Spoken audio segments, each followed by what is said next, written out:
Good morning YouTube. I did a video recently for some issues I was having with my Bestway jacuzzi, spa, lazy spa, Bestway, whatever you want to call it, and it wasn't a very good video. I just want to do an update on that and give everyone a bit more advice.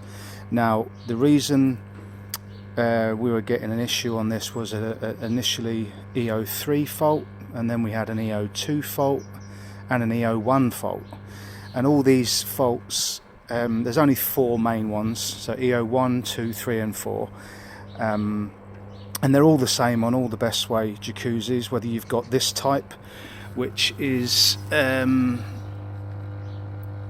54144. This is just the spa, so it just heats the water and circulates the water with the jet. Some of them come with a bubble application, so they can be used as like a bubble jacuzzi. You may have what they call the egg jacuzzi pump, which is similar to this one, but it looks like an egg, but they're all the same, they all have the same parts inside.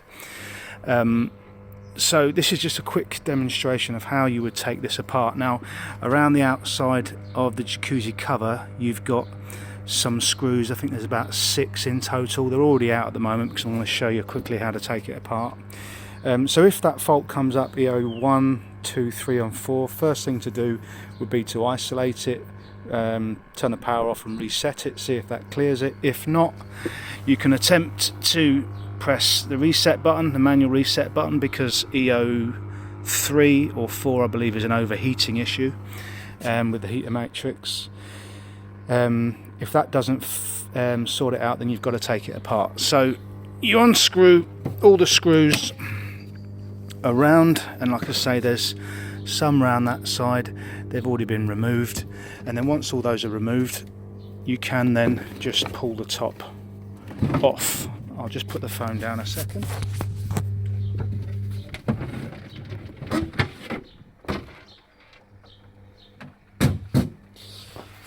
Okay, so just be mindful when you take the top off, don't take it up too high. It does have a fly lead on a plug for the control panel, but it's only so long, so don't lift it up and then throw it to one side. Just be careful, because when you're playing around with this thing, ideally you want to be able to use the controller. If you disconnect that plug, the controller won't work anymore, so just bear that in mind when you're doing that. Grab my handy pointer. So just a quick overview of what we've got here. So at the front you've got the heater matrix, that's your temperature sensor for the water. That there is the reset button, so when you press that in with the cover on, it resets. So when that goes open circuit, it cuts the whole heater off. That can throw, I think, an e03 or e04. Up here you've got your flow switch, so that makes or breaks depending on what mode you're in, to tell the system that the pump is actually working. So inside here is a little paddle switch which opens and closes the circuit in different modes. This is your like a pump, so you can unscrew this, take off the plug, and you can pop that out of there, and that will also inside there is also, I think it's like a something to do with scale filter of some sort. The actual pump itself is down there, it's not that easy to get to. But all of these parts that you see, the heater matrix, you see it's held in there with 2 nylon brackets. You can remove them. The sensor is held in there with 4 screws, you can remove that. The flow switch, 4 screws, you remove that. Underneath these switches and sensors is a small ring rubber seal, so just be mindful of that when you take it out, to put it to one side, you don't want to lose that. All of the hoses are just held together with these flathead screwdriver, what you call, they're just strangle band clips, just to seal it all together. All of the hoses for the jets can all be removed, again with the same thing. The main barrel of the jet here is just held on with 4 screws, 1, 2, 3, 4. Just a simple Phillips drive screwdriver can take all of those out. this sensor here, which also senses the temperature of the heater matrix, that just unplugs there on the blue. So like, as you can see, it's all quite simple to just take all these parts out. Now when you're messing around with anything like this, just make sure when you start taking it apart to turn the power off. But once you've done that, you're then free to unscrew all of this, unscrew all of these screws, take all these bits apart and see inside to see what condition it is. And if it's over 2 or 3 years old, you're going to find that there's going to be a scale build up with all the parts, and the main one which builds scale is the heater matrix, because that's where the hot water flows through, that's where the heat is generated. And a bit like your kettle at home, when you're boiling water, after a few months you'll find scale building up inside due to the heater element. That's just a byproduct of heating up water.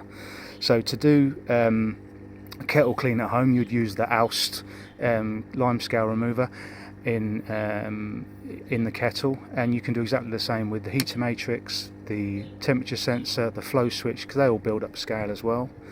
You can remove the 2 manifolds at the end, so the heater matrix is a complete part, and then you can drop it in a pot of boiling water with some Oust, and that will just burn off all the scale, or as much of the scale as you can, so you get more of a flow going through the heater matrix. Like I say, if there's no flow through this heater matrix, this will be the reason for the heater to overheat. e02 faults will be, or e01 will be down to your flow switch. If this flow switch doesn't make or break in certain modes, you'll get that fault, e01 or e02. You can see there mine has been disconnected and bypassed via just crimping them together, because I've not bought another one of these yet. I will buy another one and replace it, because this switch on mine was faulty. So at the moment I'm just bypassing it. So if you do get to the point where you've cleaned everything out, you then turn the system on with the jacuzzi full, and you find an e01 fault.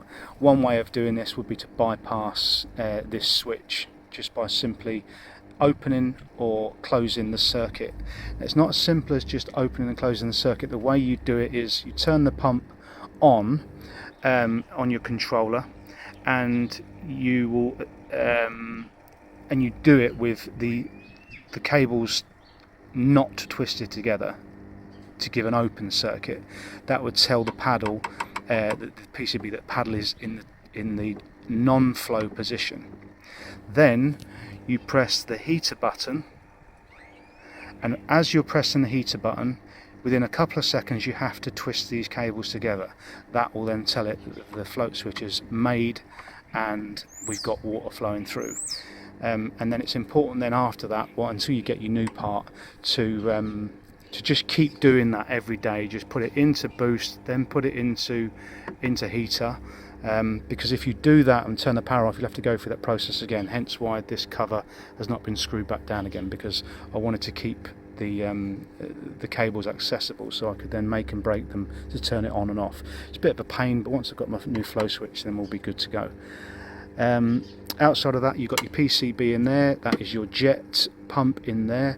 That's fairly robust. It's never going to break. It's very big hoses that go into here, they don't build up very easily. But yeah, that's just to give you a quick overview. These parts, just so you know, for that I think it's about 30 quid. This sensor is, I think that's also 30 quid. Heater matrix is a bit more expensive, about 135 quid if you wanted a new one of those. So based on the price of these complete units, and they cost about 500 quid from new, that's including of everything, you can see that potentially if that was to completely fail, if the heaters themselves failed, you probably wouldn't deem it worth replacing that heater battery. You'd probably then go maybe getting a brand new pump or just buying a brand new system. But for these little parts here, they're easy to replace. They're just screw in, screw out parts. Then you might want to, that's probably justifiable for a simple repair.